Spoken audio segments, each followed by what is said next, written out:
just by thinking about it. Meet Base 44, a complete... This video is brought to you by Gaijin.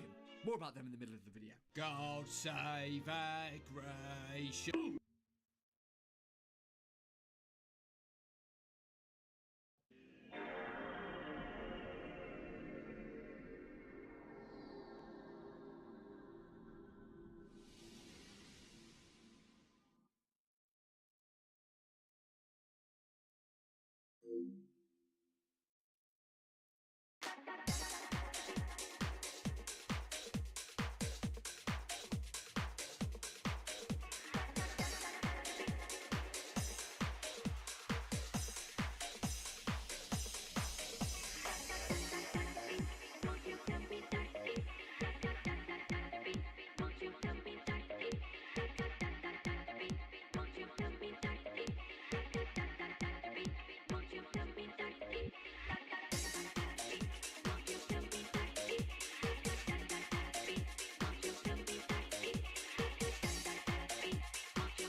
Emergency, paging Dr. Beat. Emergency.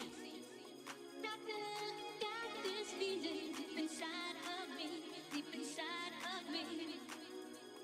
I just can't control my beat when I hear the beat, when I hear the beat. I just don't know. Don't know. Won't you help me? Won't you help me? I just don't know.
She know how it feels. I said, shorty, she was checking up on me. From the game, she was spitting in my ear. You would think that she knew me. Decided to cheat. Conversation got heavy. She got me feeling like she's ready to blow. Watch out! Oh, she's saying, come get me, come get me. So I got up and followed her to the floor. She said, baby, let's go. When I told her, I said,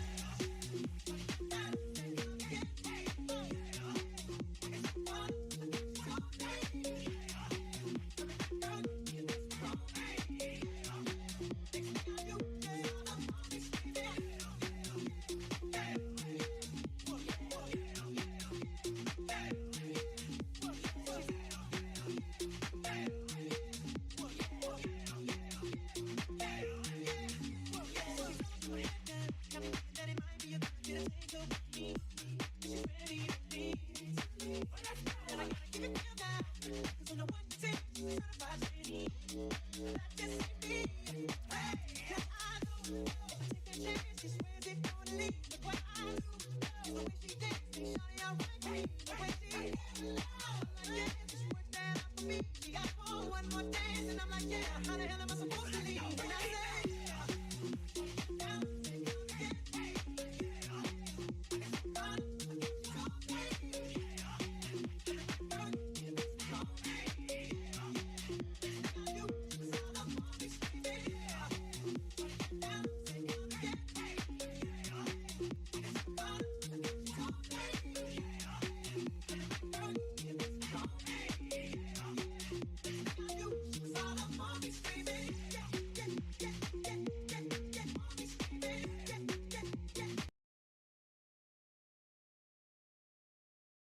Introducing Grammarly, like you've never seen before. Your all-in-one writing essential. This is Paraphraser.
Don't reflect the feelings you don't need. Do you pretend you can't see all the certainties and even your own heart beat? That's the way the safe zone decrease. Your moons are sold by each piece. Your cries are making complete.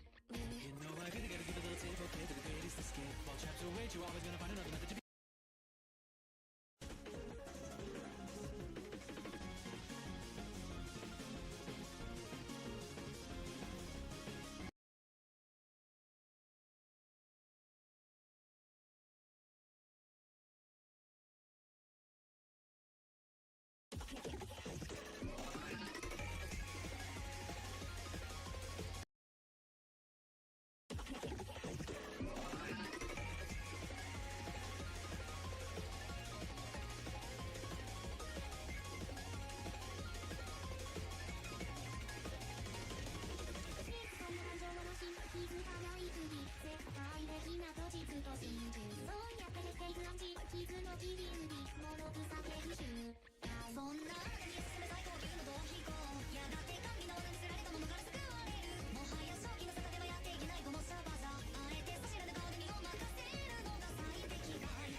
Welcome, welcome, fellas.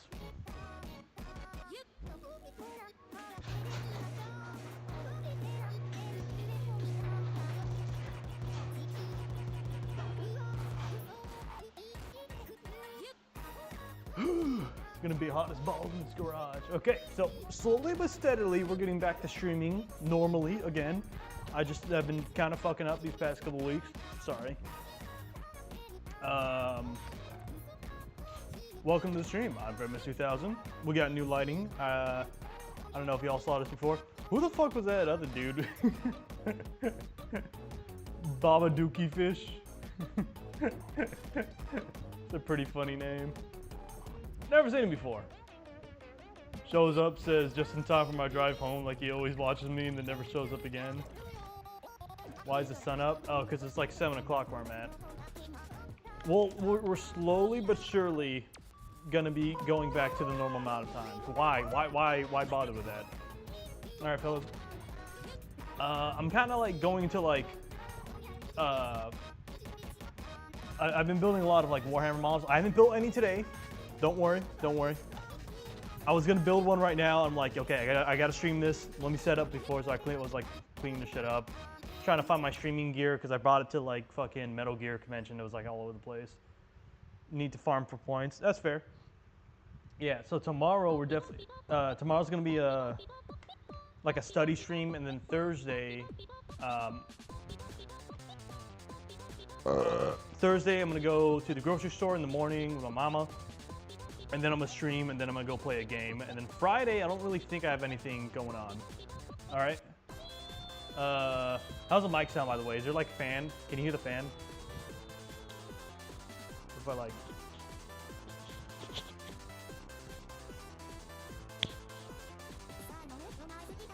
Oh, that's a lot better.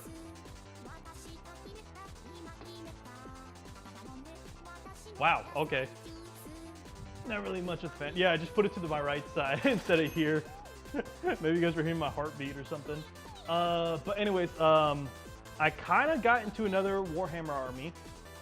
So as we all know, you guys know how much I've been fucking with the orcs as of late. I traded some of my old Space Marine stuff to get some more orc stuff instead of spending money on it. This is a Deft Red. Here's already painted, so I'm probably gonna keep them looking like this, just like kind of like get rid of the base and maybe repaint the arms. I also got this. This is the battle wagon. Yeah, very orky. Oh, I have an entire Custodes army actually. Have I ever shown you? I wonder if I know I painted some of this stuff on stream before. It's all in my other plays, so I got like a really big Custodes army, which is funny considering how it's actually nowhere near as much as my other armies, or like as many as my other armies, because Custodes are like very points heavy. Just been showing the orcs mostly. Oh, okay, yeah. Oh, I mean, I'll show them next time. Yeah. I got most of the, like my Custodes stuff painted up. I would say I have like a quarter of Custodes stuff that I still need to paint and everything. So. Let's see. I have most of the infantry painted up. Here's some of the stuff I haven't painted yet. So like, got like one more infantry dude right here. And these two dreadnoughts right here. This one's unofficial, this one's official. I'll paint some Grey Knights and have them go to the Emperor's Throne. Bro, that shit is goofy as fuck, bro. The goofiest fucking decision they ever made. And let me see if I can show you. Better look at them. I think I painted one of these dudes on stream. I can't remember. There you go. So I painted I painted this already, and I kind of painted some of the arm. I don't know why I just painted the arm and just stopped painting this guy. I did a little bit of paint on this guy right here. He's supposed to basically be the sword version of him. I just didn't have the money at the time to get the official model. So I got this guy 3D printed out. But I don't know. I didn't really like the look of this guy that much. And I'm so fucking happy I was finally able to get the model, the actual Dreadnought model, bro. Because look how much he fucks, bro. It was a little bit finicky to put together though. But yeah, once I got him like the right position I wanted, bro. Oh man, he fucks, bro. Of course, we got the regular custody guy. I have 2 units of these guys painted up, and then a different unit painted, and then I have the bikes painted. And then I have some of the Sisters of Silences painted up, but I don't have much of them. Like I only have like a single unit out of like the 4 that I've built, that I've put together so far. So I gotta get to them eventually. But I haven't been playing the Custodes that much. It's all been orc stuff, but I got into this like tournament where you go and play like five games, and I don't know, kind of a little burnt out from orcs after like so long, you know. I guess I was like struggling so hard with the orcs. I just kind of like low-key need a break from them for a little bit, just because like how unnerving it can, like playing with them can be. Oh, that you can. Can't you guys see that? Ew, gross. There we go. I'm also getting into the League of Otan. They're basically the dwarf guys. We got one guy built up. I spent an hour looking for his fucking head because I dropped him on the ground. The head exploded off and I have no idea where it is. The garage was open too, so there's a good chance it rolled off. So, you know, kind of pissed about that. This guy was like almost $40 too. He's super tiny, by the way. Hold up. So, this is a regular Space Marine unit, right? And this is like an epic hero. Like you can only bring one of these guys in your army. He's like the dude, you know. And he's on a tactical rock, so he's kind of like the same height as him. But if you like kind of take him off, he'd be like that. I just thought it was funny. So kind of wanted to build this today, just 'cause I was curious. Apparently this unit sucks, like a lot. Which I'm saddened by because it just looks so cool. Ever seen the video of Warhammer match going on for like an entire day? No, but I've definitely experienced it. Oh, there we go. These are the League of Otan water decals. I need to get this stuff. It like burns these things onto the plastic, so you don't. So like these are like water decals. Obviously, you cut them up, put some water on it, and then slide the decal onto the thing you want. But it can be very brittle. So what people do is they like burn it onto it with like a melter. I forgot the name of it. Oh, that's my buddy.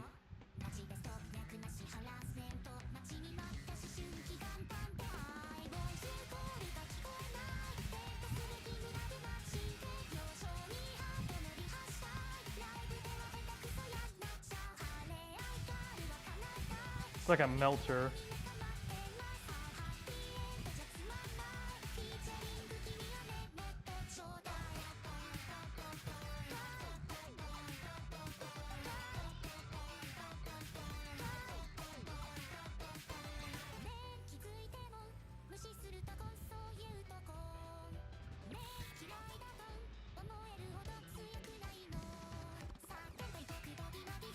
Hold on. I'm about to look it up right now.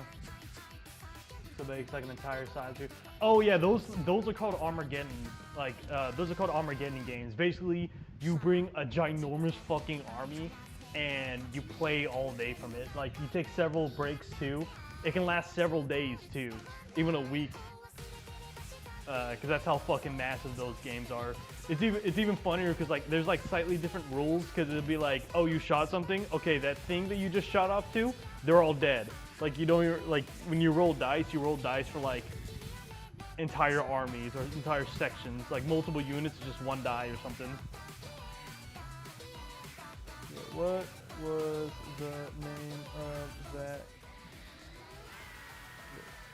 thing you used to melt cows into your minis?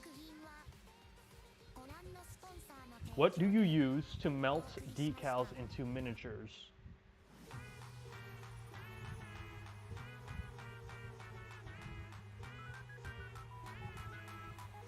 Ah. Yeah, that's literally what happens in the games, bro. There's one place in San Diego where they do that. It's called Game Empire. Really cool place.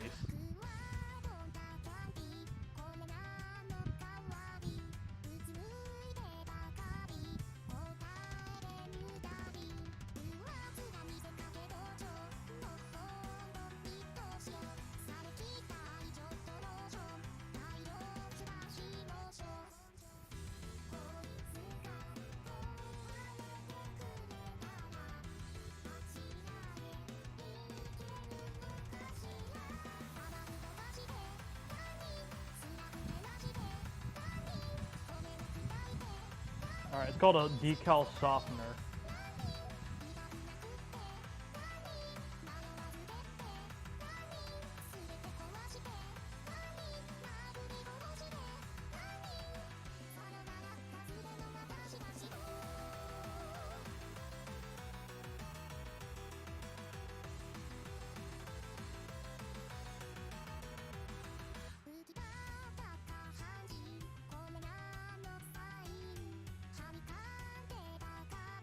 Interesting.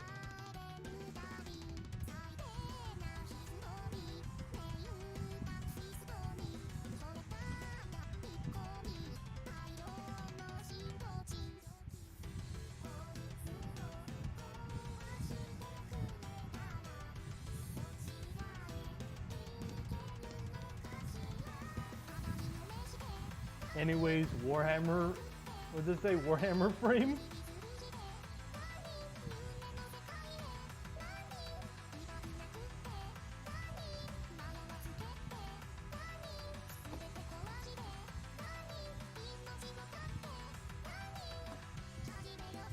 In the grim darkness of the far future, there is only war. And in this war, none strike more terror Oh, this is like a what if? than the Tyranids. I think the Warframe universe would go pretty well into the Warhammer universe, because aren't like Warframes like canonically like Omega OP or some shit?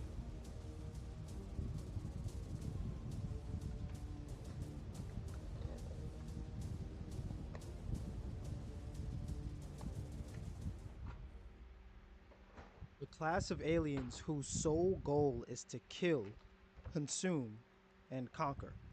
The Tyranids are innumerable in amount, with an unparalleled ferocity and organization. They can consume all life on a planet without slowing down their gargantuan fleets within a few short weeks. The Tyranids adapt their biology almost limitlessly. There are very few things that can actually stop or even slow down the Great Devourer.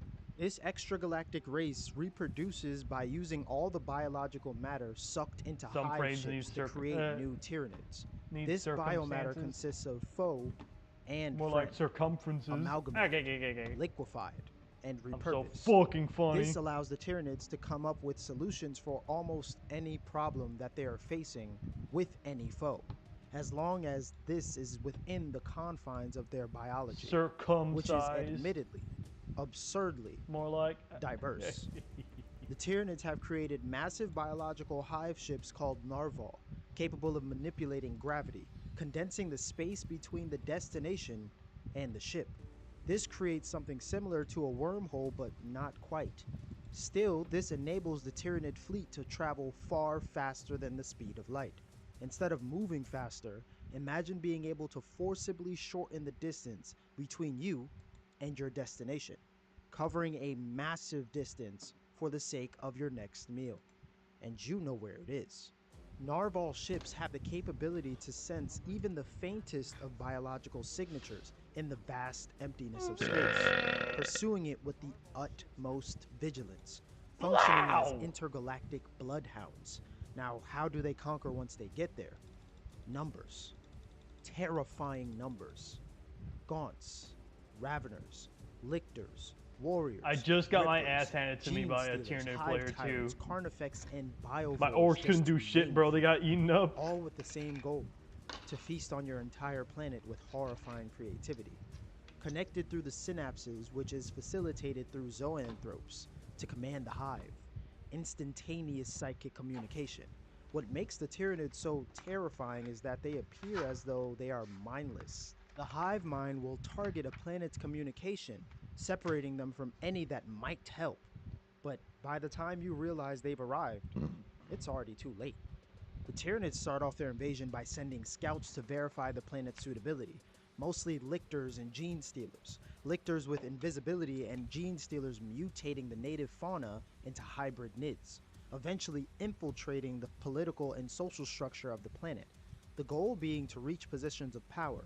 Once this is done and the hive ships arrive, its mere arrival will disrupt any astropathic or psychic call for help. Most would say you're doomed anyway. Wave after wave. Hold on.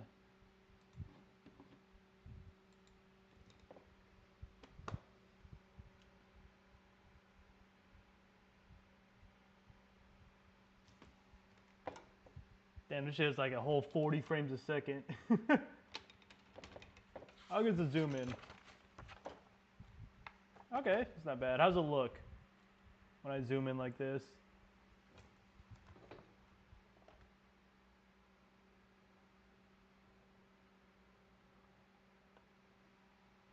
Oh, the fucking... I thought I was cooking for a second. It's like, yeah, dude, this is totally getting out of my eyesight that just goes into fucking camera. There you go. Better than nothing. Oh, now I can't see the screen.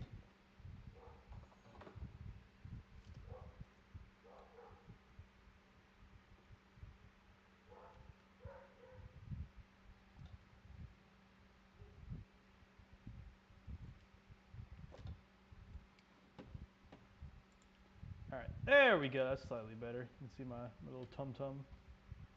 Nope, that. Alright, that's better. That's the most I can get out of the way. After wave, once all life on the planet is exterminated, leaving a barren, lifeless rock.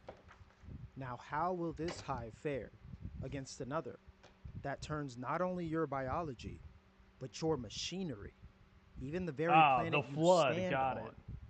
against you?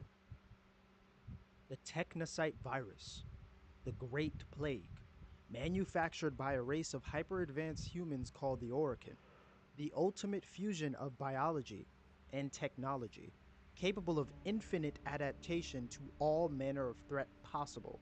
This virus won't just take your mind The from you, flood but on your crack. armor, your weapons, any form of matter, fusing it to your being. It is even capable of bringing an entire moon to life.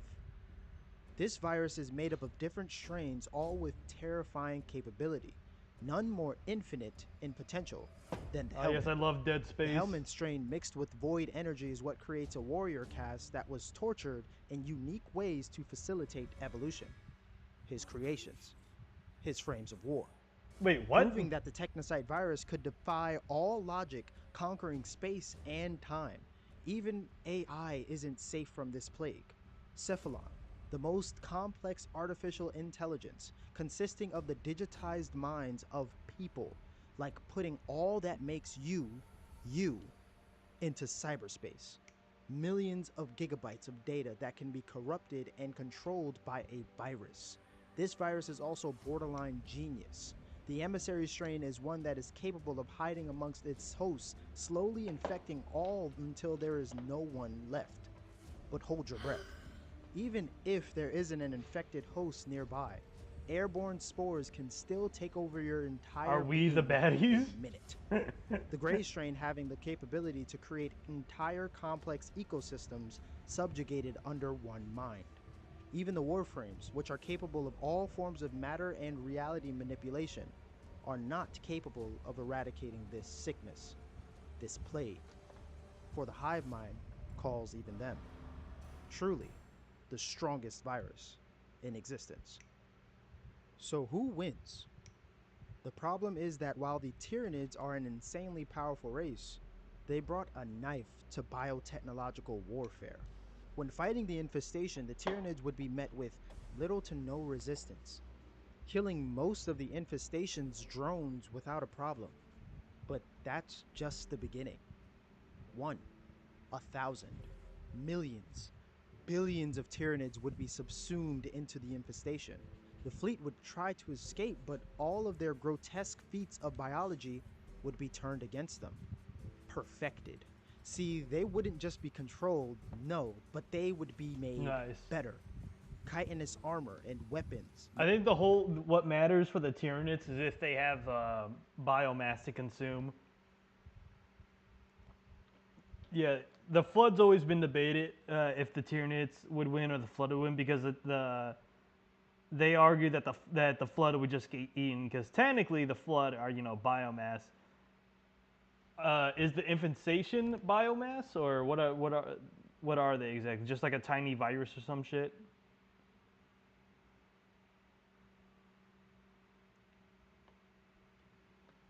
That's what I'm curious about. Made into sword steel. The infestation doesn't have a weakness other than complete eradication, but the Tyranids have no means to do so. They have the ability to become immune to viruses, but the Technocyte virus is not just biological. It does not follow any logic when it comes to biological adaptation. In other words, there is no vaccine. Everything down to the way they fight would become a vessel for the Technocyte virus. The Tyranids even use living bullets. That would just make it easier. As for the psychic synapses the Tyranids possess, the infestation is capable of far more complex use of psychic links. Theoretically, they should just be able to control the Tyranids. Even if you don't believe that, dismantle communications at the very least, making most of their armies mindless drones. This is all assuming that the Tyranids would fight against most of the strains of the Technocyte virus. But even then, one strain is far more than enough. The verdict is, in the grim darkness of the far future, if the Great Devourer met the Great Plague, it already lost. I'll see. Alright.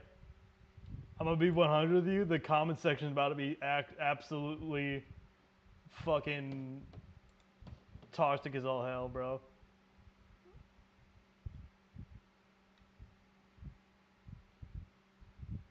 Alright, alright. I don't see a lot of people arguing this. Interesting.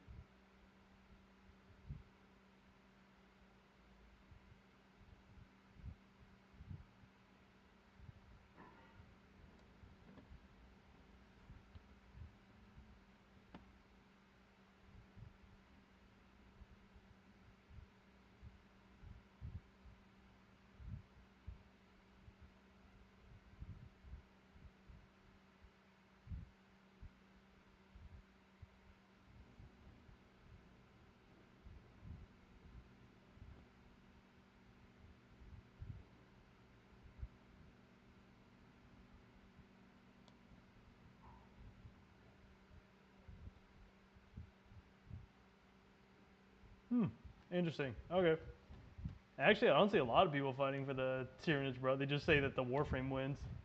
Interesting. I thought the fanboys would be like hella fucking pressed. Because, you know, this is a Warhammer we're talking about, bro. Everyone likes the power scale like no tomorrow.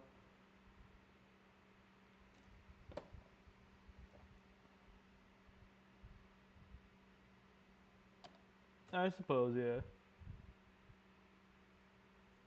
There we go.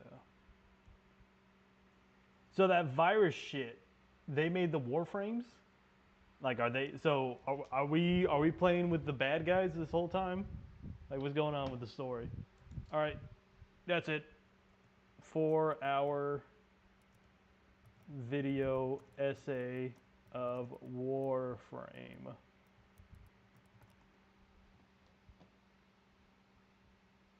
There we go. Warframe is a massive game which demands significant time and investment Perfect. to gain a proficient level of skill. Because of this sheer complexity of controls, it proves to be prohibitively difficult for most people, even people experienced with playing games. But hidden within that investment to get good is the most fascinating and beautiful science fiction epic in the video game medium, and perhaps Western storytelling as a whole, at least from my perspective. Many videos on this YouTube platform have attempted to summarize the entirety of Warframe's lore for the convenience of new players and old fans alike, but I think these videos fail to serve an understanding of why Warframe's story is so resonant and impactful, especially to the uninitiated So viewer. Google This were video created will by the explore Orokin, but Warframe human through also a by- lens of emotional affect and philosophical intrigue, wherever it can be found. I'm not promising 100% accuracy, but rather 100% honesty with my experience of Warframe's story over years of play.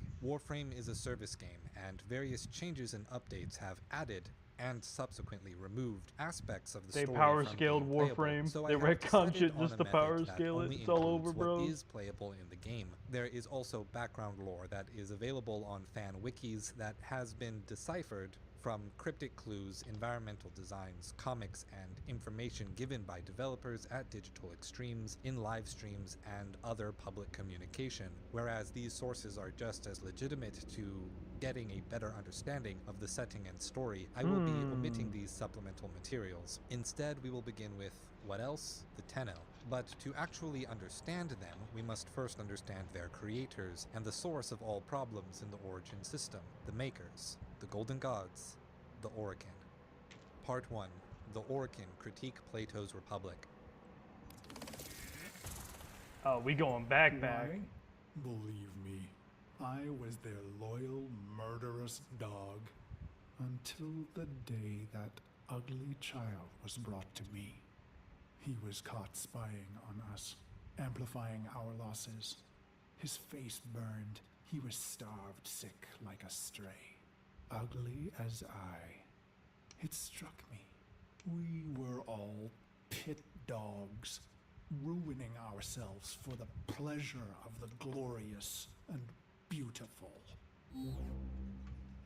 The Orokin Empire, descendants of humanity, ruled over the solar system with a ferrite fist. They were relatively few in number, but masters of bioengineering, genetic alterations, cloning, to the degree that their minds, their souls, were just another biological phenomenon. By transferring their minds to new bodies on occasion using special transference chambers, the Orokin rulers were functionally immortal. A class of clone laborers, called the Grineer, built the Orokin towers, their cities, and their infrastructure, as well as serving in an army to suppress any non-Orokin human factions that would reject Orokin rulership. To further safeguard themselves, the Orokin created a warrior race called the Dax. They instilled the Dax with a culture of honor and sacrifice, while they controlled the Dax bodies with their technology when they could not control their minds with culture. The Orokin also created the Corpus, a class of middle management subjects in the Orokin Empire, in charge of resource logistics and executing on the plans the Orokin created. They eventually rose to prominence through wealth, but that is a story for later on. Yet the Orokin Empire was not satisfied with total control of the origin system. They wanted more, but they needed more power to do so. Thus, they created a new, powerful race called the Sentients to begin colonizing the Tau Galaxy. But the Orokin gave the Sentients, Bro, they're gonna make, why they make the big evil machines? a flaw. Sentients were made such that void energy was a poison to them that would leave them barren, unable to bear children or form families. Such was their namesake of sentient, a being capable of feeling pain, the pain of not having a family. They would return many years later in an event now called the Old War. Having realized that they created something greater than themselves and fearing the eventual return of the sentients, the Orokin began even greater experiments to create something capable of defeating them. First, they created the Infested, a sapient disease possessing a dull hive mind intelligence that might infect Are or they overwhelm fucking the stupid? sentients, but it proved too strong and virulent to control, and thus the various strains were locked away in a variety of vaults throughout the system. They created the Lora Drive, as described in the Simris imprint Corrupted Ancient, an adapter connected to the head, the hand, and a weave of void energy conducting metals that could be programmed to different effects, such as the rapid healing of flesh or bursts of force. The Laura drive was given exclusively to the Orokin, but its asymmetry clashed with the Orokin's vain aesthetic values of purity, symmetry, and variation. Higher class Orokin hated the Lorist class for this ugliness. "She's dead," said Dax Menz, growing impatient. "No, she's not." I knew it. Our shuttle touched down in the ancient city center of New Uxmal for the second time in 2 days. We rushed to the entrance of the lower chambers, a labyrinth of tunnels carved into the rock. Behind us marched a full complement of bodyguards and Moas. Menz asked again, "How can you be sure?" "We've been connected for a century and a half, I'm sure." It felt odd to be speaking aloud about something that Rambala and I had always just kept between us. That feeling of attachment, that anxiety that welled up within one of us when the other wasn't right. That emptiness I felt when I thought they'd killed her, and the joy when the connection came rushing back this morning. We were twins, bred for purpose, cloned and then modified so that we could both interface with the Laura device. The Orokin had a visage imbued with variation, beauty, and symmetry, but we had the Laura nodes protruding from our right temples. Their skin was silken. Ours was weaved with ribbons of metallic fascia that snaked around our bodies and into the Laura device embedded in our palms. We made them uncomfortable, and they made that known. That is, until they were sick or hurt, and then we were saviors. That never bothered me, though. I loved my sister, and we had each other. I wasn't about to leave her in the middle of this nightmare. Hesitation was building in Menz's face. I had command authority, but if he balked, the soldiers would follow him. I needed to force his support. If you were Tenno, there'd be no question. The betrayers? He stopped himself. Look, Rambala's gone. The infested killed her yesterday. We both saw it. His frustration was building. Damn it, this was supposed to be a relief mission. We can't— It is still a relief mission, I interrupted. You want to go back to retirement, Menz, or are you still a Dax? I knew that stung. Menz stiffened. He'd been cast aside before. He wasn't about to let duty slip through his fingers again. Menz stared into me. Are you willing to risk becoming one of those things for a feeling? I nodded. The answer was yes, for this feeling. Very well, Loris Dontella. Menz turned to his squad. Ready up. We entered the subterranean passage. Weapon lights illuminated chiseled red stone as we marched deeper into the blackness, past shops and apartments, all carved into the rock aeons ago. This city was as old as Mars's atmosphere. Everything was silent, save for the occasional snap of bone under a soldier's foot. 3 days ago, this was a busy thoroughfare. Now, bloodied scraps of clothing littered the road like confetti. We emerged from the tunnels into cavernous arcade, the Old Market Road. This is where she had led me. We're close, I said. Here they come, shouted Dax Menz, and creatures began to drive at us from every door and window. Why the fuck does he look like that? All teeth and claws and eyes that looked so familiar. What kind of animal has eyes like that? Square formation, Menz commanded. We backed up to a wall, and the Moas moved to form a perimeter, with the bodyguards behind them and me in the middle. I closed my eyes and focused the device. Through it, I could feel each one of the bodyguards. A sergeant was slashed through the leg, and I directed my energy toward him. His wound closed, and he resumed fighting. Acid spit burned another soldier's chest. I pushed energy to her, eased the pain, then reversed the damage. She would live. This was so much harder without Rambala. Another soldier was bit on the throat. He's dying. There was nothing I could do, so I eased his pain and let him go. The rate of fire slowed. Had we pushed them back? I opened my eyes to see the Moa's beams incinerate the last few attackers. I was drained. I wasn't a combat lorist. Rambala and I were relief workers, used in disasters and outbreaks. Not this. I felt a surge of that familiar connection. Rambala's energy pulsed through me. She's coming, I shouted. What? Dax Men's head whipped around to look at me. I don't know, I said, pointing at a hall exit. She's coming from that direction. More infested, shouted a soldier who motioned to the same exit. A mess of figures shambled forth. These were different, bigger, and slower. I could feel my sister in there somehow. It was so strong. The Moas opened fire. I wanted to tell them to stop, but how could I? I felt plasma beams burn the creatures, and then I felt Rambala heal them. Why? Multiple connections now. I felt her many times over. It didn't make sense until it did. She was those things. All of them. They took our fire and kept coming. I felt her, no, them, shudder as bullets ripped through their flesh, and then as flesh was made new again. They were Lorist infested. My sister, the healer, remade as a monster, and here to kill us. More Oh rushed shit. in. I felt the healing in them too. I focused just as the first wave broke through our lines. Moas were toppled, soldiers were tackled, teeth tore flesh. I was overwhelmed. I couldn't control it. Their pain fed back through me and I collapsed. Something's jaws latched into my foot. Infection pulsed into my veins. And then I felt it. A new presence. Another healer? I'd felt this before. It couldn't be. I opened my eyes only to be blinded by an intense flash, followed by a crash like 1,000 crystal goblets, all being shattered at once. All went silent. The infested were dead. I felt nothing now. My eyes readjusted. I was surrounded by bodies. I saw something run away, a streak of silver and gold. It shot straight up the cavern wall and out into the sunshine above.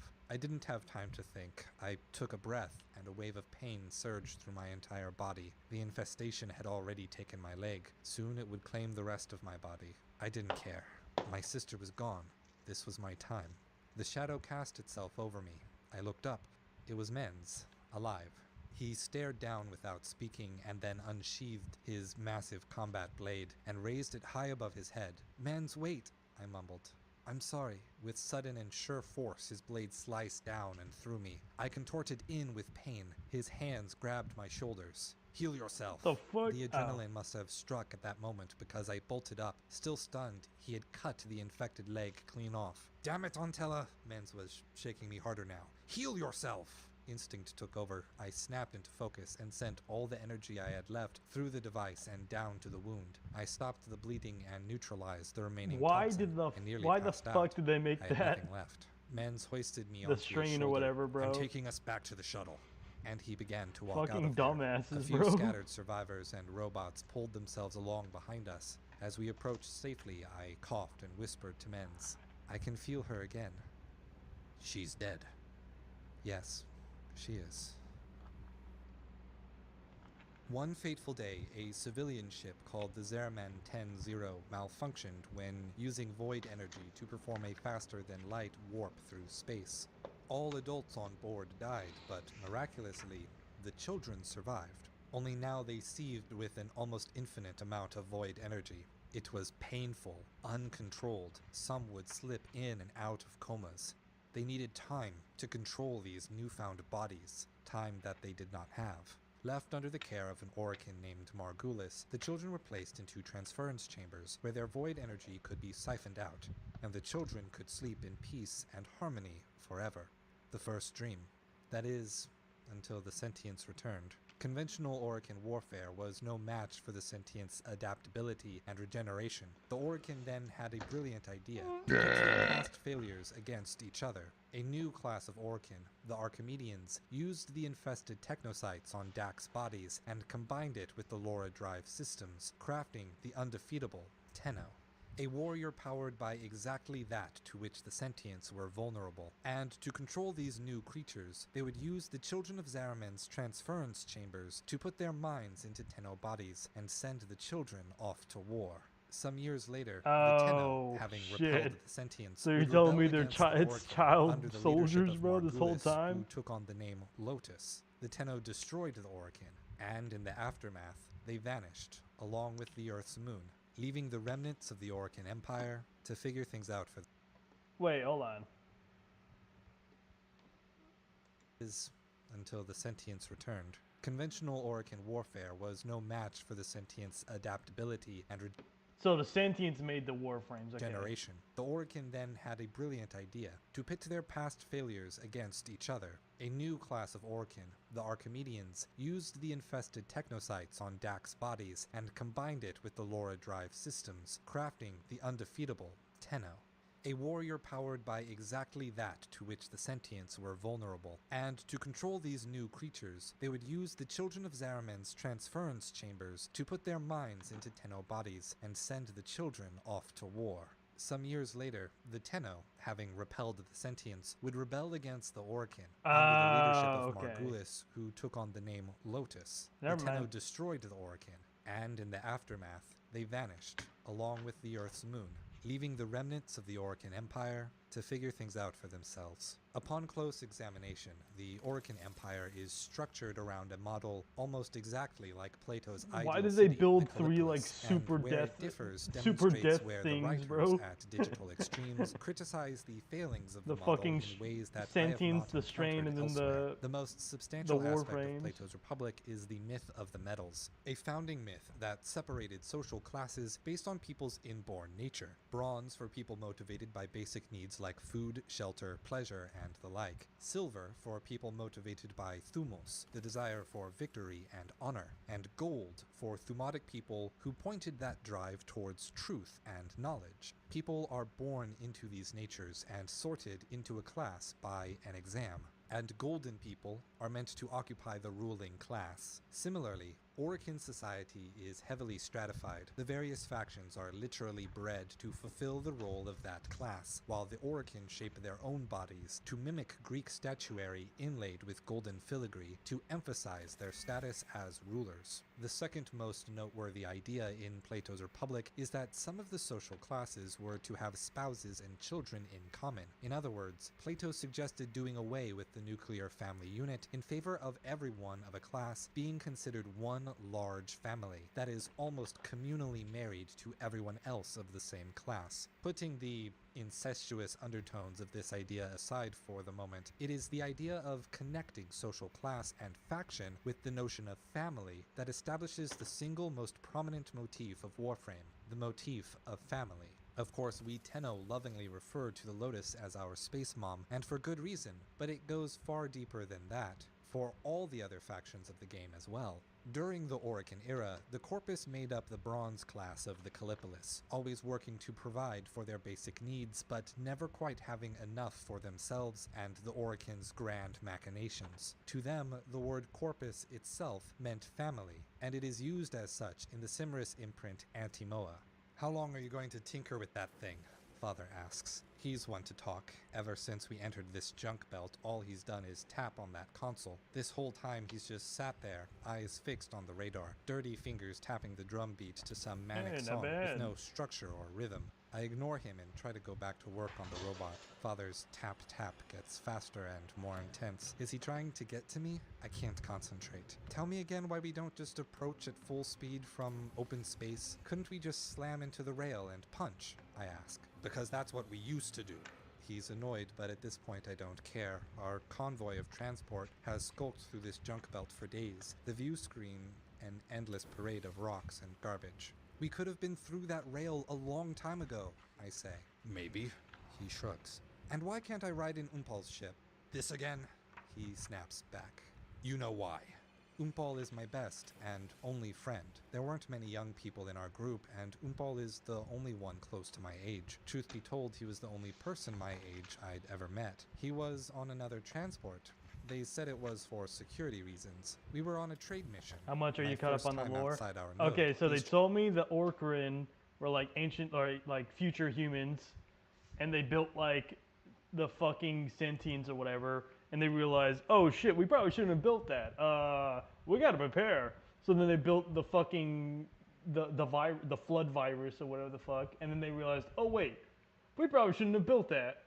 And then they built the warframes, and then the warframes whooped their asses, or whooped the sentients' asses, and then the warframes rebelled, and then pretty much killed all the Orcarin. And now it's like some story about a girl or like some child right now. Not really Ships following were dangerous, right now. but Father said it was essential I learned the business. Fucking, the whole for convoy is being, loaded down with items we for have being scrapped future together humans through months living of in a local utopia, trade. brother. It was They were some salvaged, with fucking some dumbasses, ferrites bro. spread between the different transports. Rumor was that Umpal's transport might even have some rubido in the hold. We were heading to another survivor colony a few nodes away. They had other rare resources, but more importantly, they were close enough to the sun to grow food, and that was what this mission was really about. Before we left, Umpal and I drew wires to see which one of us got to bring the robot we were building. It was bits and pieces of scavenged Orokin tech slammed together, but it was a robot, and it could walk. Father didn't think much of it, but I was proud. I hoped to trade it for some rare parts when we hit the colony, enough to build a bigger second walker, maybe even one that could carry a full-size cannon. Does this look anything like you remember from the Orokin days? I ask in a futile Yeah, attempt Tennos are the to break Warframes, tension. right? That thing? Yeah, we had ones that walked on 2 legs like that, but his fingers stopped its tapping, and he takes a long look at the robot before continuing. But they were different. Don't you miss it? I ask. What? He says. You know, the Empire. I don't think about it. He's back to tapping on the nav console. What about your corpus? Don't you miss them? Your father? Ah, okay, yeah. Fucking Orokin child didn't have soldiers, parents bro. like you do. It was done It's differently. always then. child soldiers. He takes a deep breath and turns to look at me. Listen, the corpus who raised me are dead. Do you know why they're dead? Because of the plague? I say. Because they couldn't forget the past. I survived by worrying about 2 things, today and tomorrow. That is the only reason I'm alive. That is the only reason you exist. You want to remember something? Remember that. Yeah, okay. I shrug. He's given this speech before. I had learned the hard way not to push things when he got like this. I go back to working on the robot. After a few minutes of silence, No, I don't think they have. I hear him exhale. This is a 9-hour video, by the way. After the punch, you can go over to impulse transport, okay? I nod and smile. Okay. The next few hours go by quickly. As we get closer to the rail, the density of obstacles. I'm not gonna lie, this guy increases. kind The of, ship he's like, I feel like he's talking about some irrelevant shit right now.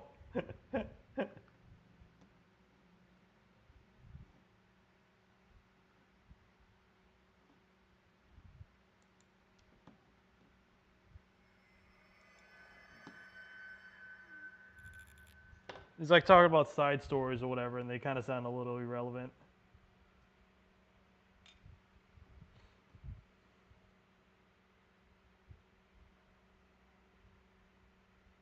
Yeah. I think that's what he's doing to like pad it out or whatever, but like, you know, honestly, I should have expected that from a 9-hour video.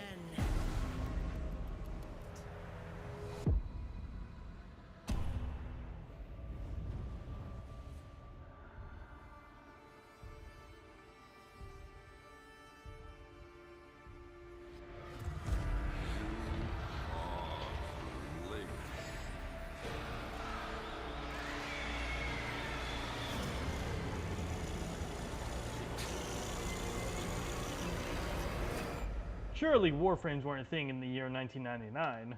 Welcome. I am Cephalon. Your recollection of past events is fractured. Throughout this memory segment correction, I will be your guide. I will recap all main events for your convenience. Initiating in 3, 2, 1. So what you're telling me is they could have prevented 9/11, okay, but they didn't. Before the Tenno Warframes, assumes bro, control of bunch his of fucking Warframes, the Origin solar system was home assholes. to the Orokin Empire, a highly advanced version of humankind.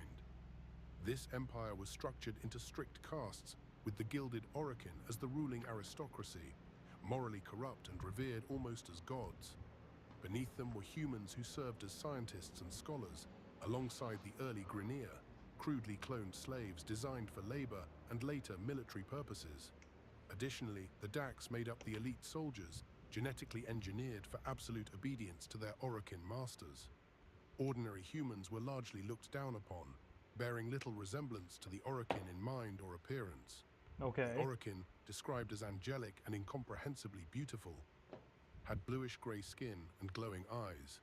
They were obsessed with eternal life, You see, he didn't say anything like that. The other guy was just fucking spouting on about some random ass notes, bro. Like, conducting inhumane experiments on their subordinates to fulfill their ambitions. Despite their moral depravity, the trying Orokin to sound were too epic. unparalleled in intellect, creating monumental tools for terraforming planets and shaping ecosystems. They established habitable environments on frozen tundra and gas giants, showcasing their unmatched technological prowess. Governance within the Orokin Empire was carried out by unseen emperors who ruled through executors. And even though sparse in information, it is known that there was a multitude of different ruling bodies making up the governance of the Orokin below the emperors. need to put ads in. While the Orokin lived in opulence, most humans endured harsh conditions relegated to mining colonies or fragmented tribes struggling for survival. At the The peak of their fuck? technological power, the disparity between an Orokin and a human was vast. It was likely a punishable crime for the two classes to intermingle. What the fuck? Okay, Like a that's mirror, wild. there exists a parallel universe brimming with infinite possibilities.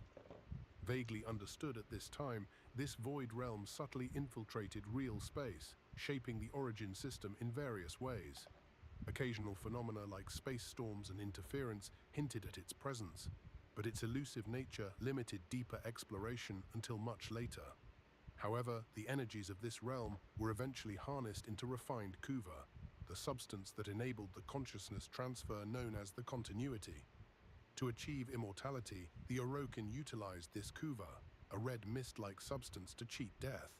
This process may have been responsible for their unique skin tones, cementing their image as otherworldly beings. Only the Interesting. most visually attractive individuals, known as the Yuvan, were selected as hosts for these ceremonies, which took place in locations closely connected to void activity.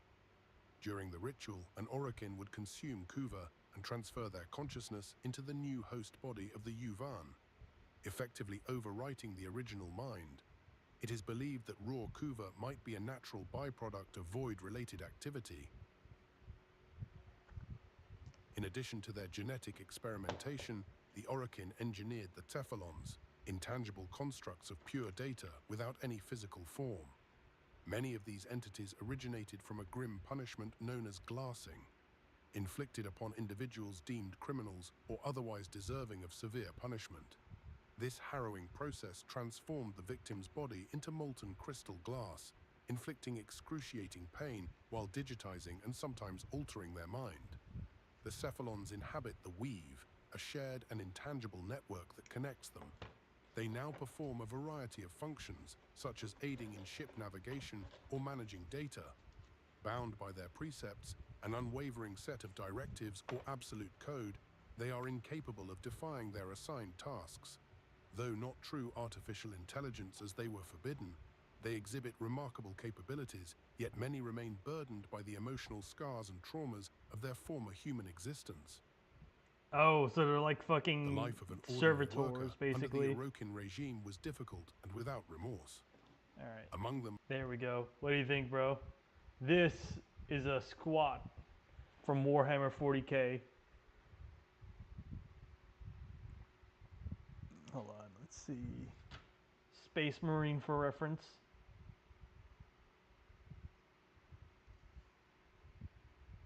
Let me see if I can find a human.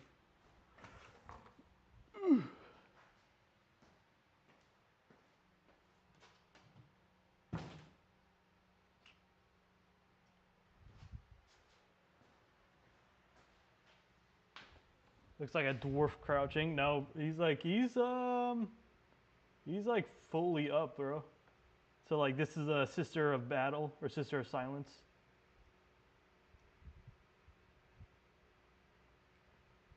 And then this is a Space Marine. Yeah. And he's like kind of crouching too. Now he's like in a crouching stance. So these two are even taller. Like she has a, yeah. I like how small they are, bro.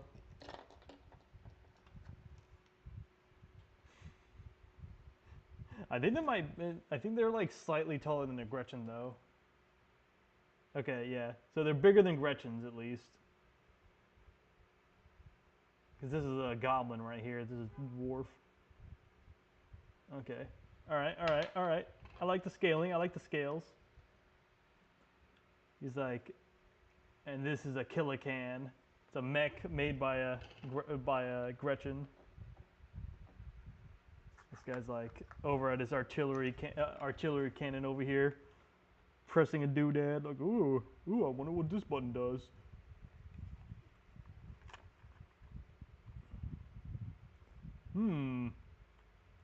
This is a button, all right. They're probably like 4 feet something on the regular. I would imagine they'd be like 4 feet. Because this is a Sister of Silence, so they're about, like the average height of a woman. which I think is like 4'8", 5'3". Yeah, I would imagine these guys are like 4'3". Hold on, let me look it up. How tall are squats in 40K? They're about 4 feet tall. It's 11. I gotta go to sleep. All right, night night, broski. I'll watch more of the. Yeah, cause you got work and shit. This is what a squat used to look like, by the way. Oh shit, hold on.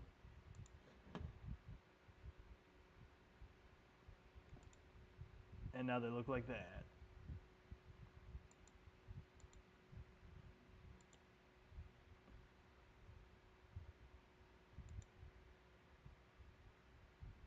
They used to be called space dwarfs.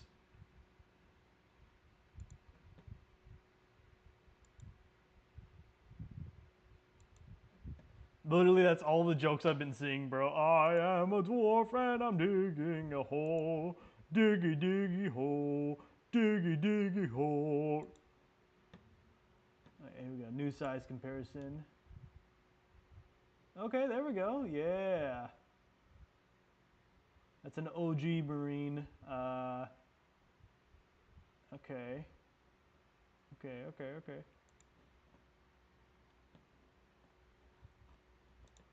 Interesting. Okay. Alright, I like it. Alright, I'll save that for a little later.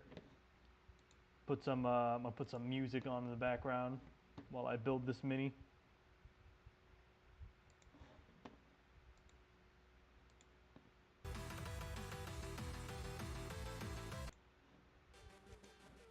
There we go.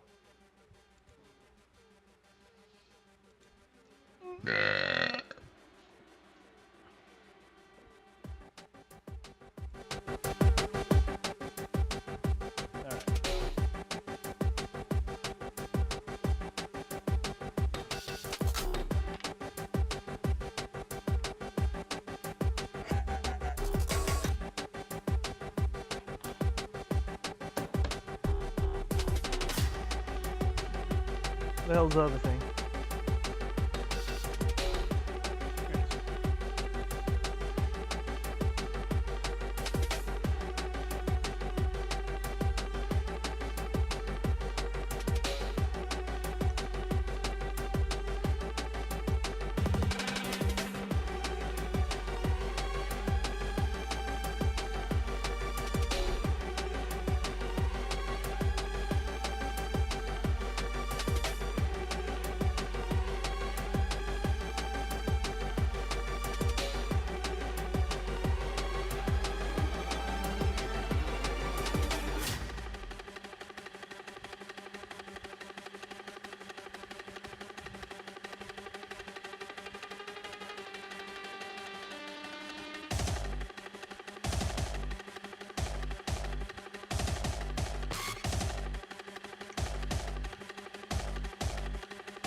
Oh, the sign sound like I've read it. Oh, fuck.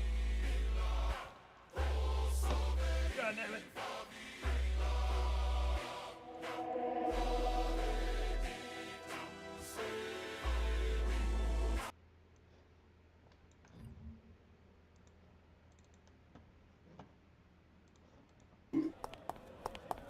Oh, hello there.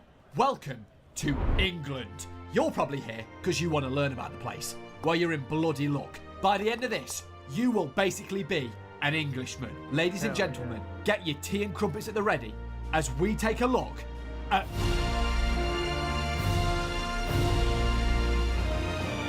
Righty, so before we get into the meat and two veg, there's some English basics that you need to know. The fundamentals, if you will. So firstly, England is in the continent of Europe, not to be confused with the European Union or the EU. We are not in that anymore. England is a part of the United Kingdom, an island nation made up of England and the other ones. And for any of you that are unaware, just to clear up any confusion, this is the UK flag, the Union Jack, and this is the England flag, the St. George's flag. And for any of you sharp-eyed viewers, you'll notice that the St. George's flag is actually a part of the Union Jack. Now, the name England originates from the Old English term Englaland, which literally means land of the Angles. The Angles were some blokes of the Germanic tribes who settled in Great Britain during the early Middle Ages, migrating from the Anglian region, which is now what we call Germany. The main language of England is, of course, English. These out there, if it was about 90 degrees out there, go down like the Agberg, whatever it is, isn't it? What?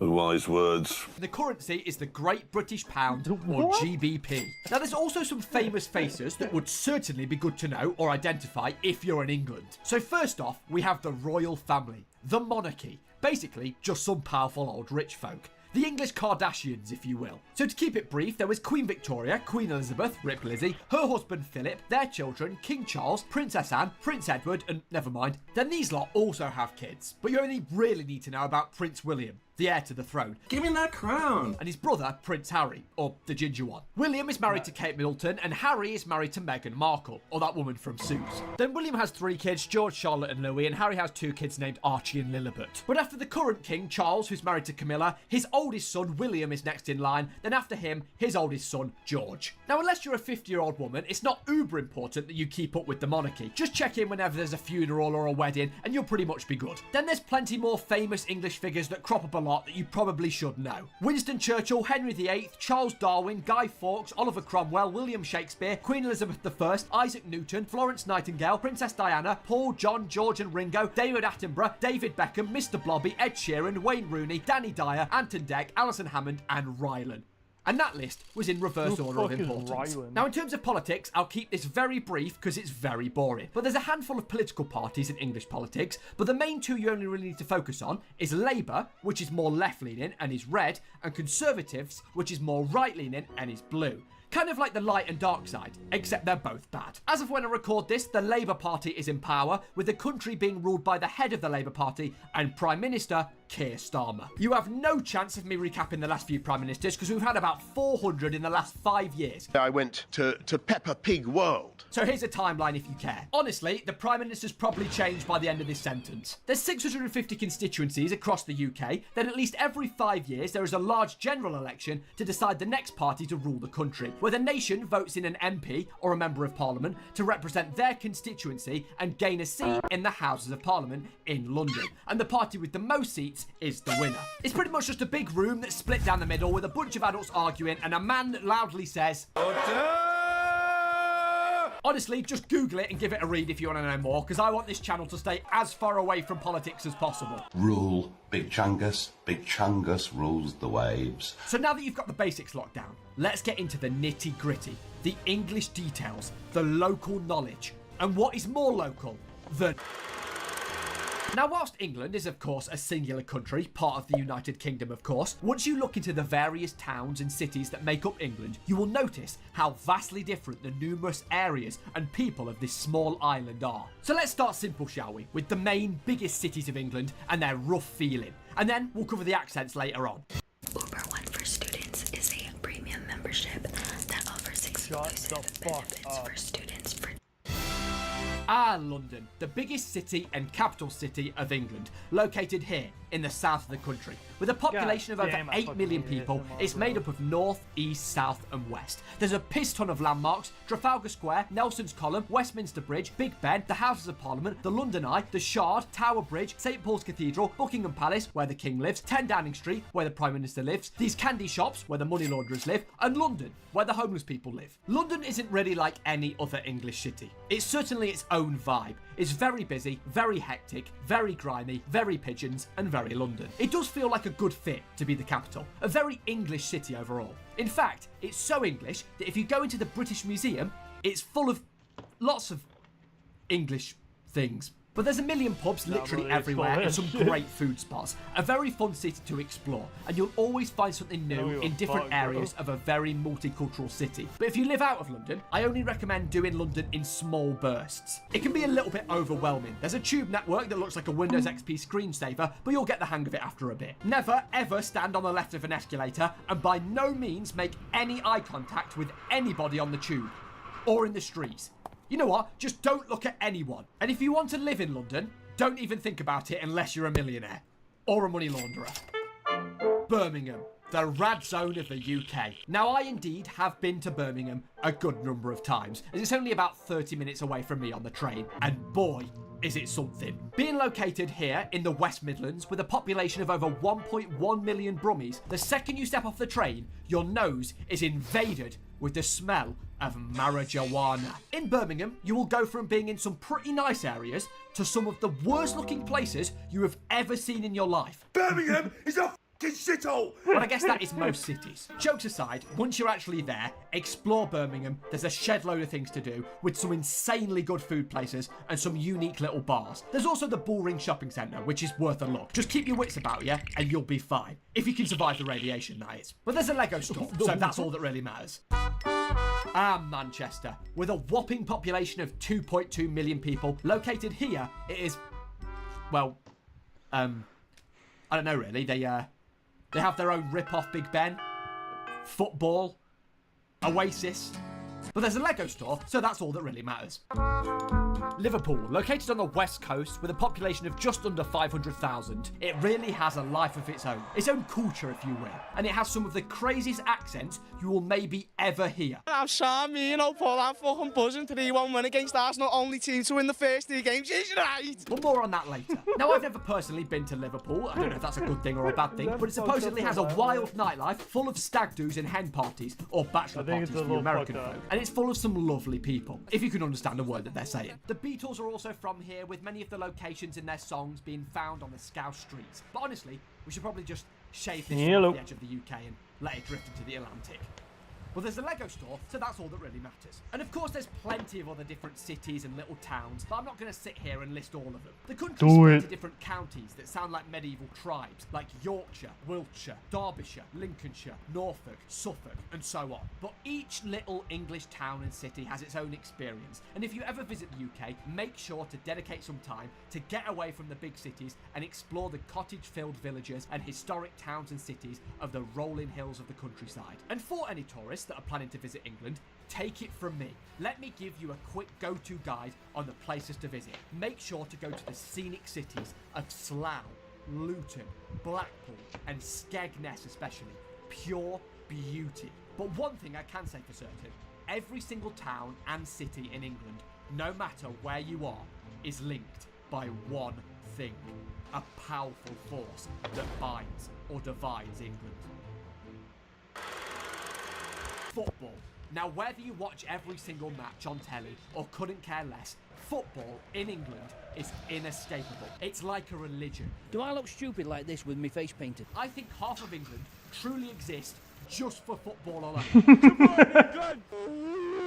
People will miss their children's birth for a football match. No Everyone has their shot. team that they support, with basically every area of the country having its own football club of varying sizes and success. And it would frankly be immoral of me to not give you a rundown on the basics. So starting in the mid-19th century, in England of all places, you'd kick a ball with your foot, hence the name football. Don't call it soccer unless you want your head kicked in. Games are played in teams of 11 made up of various famous athletes that get paid millions per kick as they try and score goals to score a point for their team. But I assume you know that part. Well, England is home to the highest and most famous league in football, the Premier League, the highest division in English football. Now, this league is made up of some teams that you've most likely heard at least one of. Manchester United, Manchester City, Chelsea, Arsenal, Tottenham, Liverpool, and so on. The Premier League is made up of 20 teams that each play 38 games each a season, either at home or away. A win is worth 3 points and a draw is worth 1.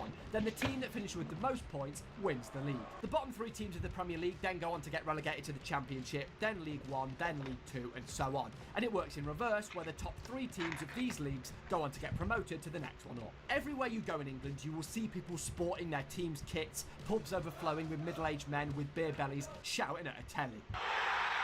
And there is full-blown wars breaking out. English football teams have local rivalries, there's football hooligans, it's some Game of Thrones type shit. But don't you worry, guys. If you have no clue about football, I have some basic tips to help you blend in. What you want to do is walk into a pub, scout out the inhabitants, pick a side, then just stand there, preferably with a drink in your hand, and shout things like, "Ref," or "Get it up," or "You could park a bus in there," or "Wanker," and you'll fit in no time.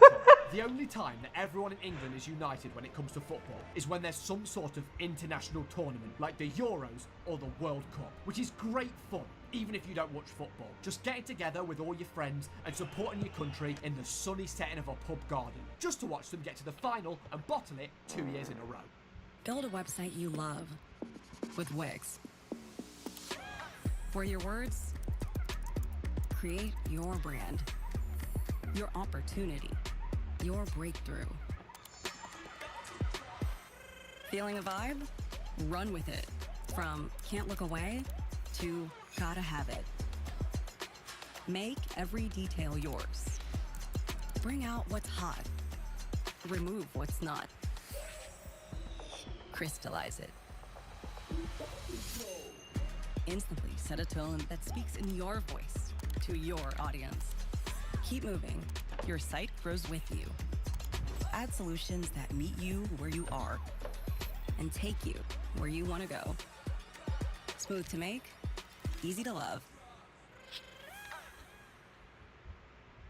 Do you have any Labor Day sales going on? Is Labor Day sale today? Is it today? Yeah, it is. Yeah, where are you going? Don't miss the Labor Day event at the Living Spaces Sleep Center. Save up to $700 on a Tempur-Pedic adjustable mattress set, or get a Sealy Queen mattress for just $395. Plus, pay no interest for 24 months on select purchases with your good credit. And with our fast, free shipping, you can sleep well soon. Shop the Labor Day event only at the Living Spaces Sleep Center. Living Spaces. Now, how can we talk about the intricacies of English regions and cities without mentioning accents and slang? Now, somehow, for a tiny island, you can go between 2 cities in the UK that are 2 hours apart, and the residents of said city will sound vastly different. Now, I highly recommend watching this 10-year-old video from Anglophenia on UK accents that explains everything very well. Or you could stay here and watch me explain it as if I was speaking to a 5-year-old. But first, a message from my sponsor. Mate, does it get much better than this? Beer in hand, at the pub, footy match starts in 10 minutes. This is the absolute life. Oh, you've got to be bloody kidding me. Every single time I sit down, this thing chirps up. I'm going to give this bloke a mouthful. Hi, Dave. How are you? Did you get the new ad alert through? No, I'm not blooming all right. You can't just set me these tests when I'm at the pub. Did you know that the footy starts in 10 minutes? I cannot miss this match. Well, Dave, the fate of the universe lies in your hands. Did you know that? You have to promote War Thunder, the most comprehensive vehicle combat game ever made, and is now available for free on PC, consoles, and mobile devices. Ugh, fine. But listen, is there something I can do to speed this up? I have to get back for this match, I'm not joking. Well, there is the multiverse setting, but it is risky. The blooming what? Multiverse? And what do you mean risky? Basically, to reach the most amount of people in the shortest amount of time, we could just transport you to there the we universe. go. But in this universe, you are the biggest YouTubers on the planet. And don't worry about the risk. There's just a What do you small chance think? that you might implode, your limbs might fall off, or you could literally just die. But we'll get you back in time for the match. Sounds good to me. Just do it. Oh, that's beautiful. You know what else is beautiful, fellas?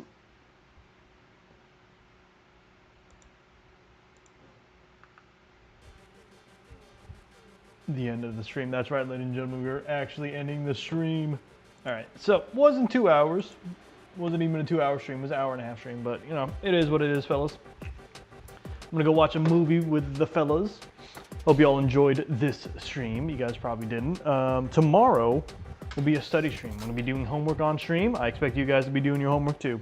All right, Thursday, there will also be a stream. Might be the most normal stream out of everything we've had this week. And finally, Friday, dare I say, a full-blown, regular-ass stream. All right?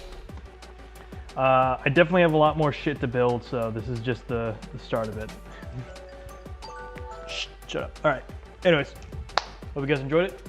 I'll see you all.